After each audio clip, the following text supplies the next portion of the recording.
अस्सलामुअलैकुम नाज़रीन, आऊं आहियां अनवर अली सोलंकी ऐं अवां ॾिसी रहिया आहियो सिंध इशू न्यूज़ टीवी। ख़बर शामिल कंदासीं सकरन खां एहसन अली सोलंकी जी।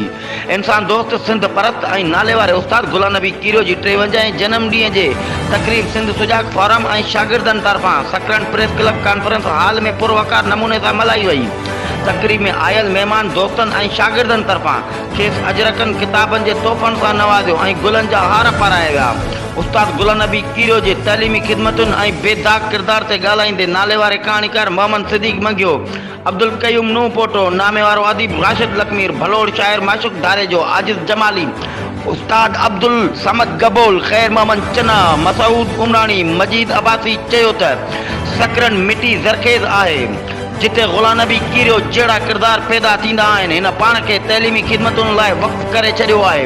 हू हिकु दर्सगाह आहे जितां शऊर जूं लाटूं उभरनि थियूं ऐं साईं गुलाम नबी कीरियो पाकिस्तान जी समूरी यूनिवर्सिटियुनि मां टॉप करे चुका आहिनि ऐं साईं जिन हमेशह ख़ुदारीअ जे अलम खे बुलंद कयो आहे ऐं कॾहिं बि कंहिं वॾेरे या सियासतदान जे दरवाज़े ते नाहे झुकियो।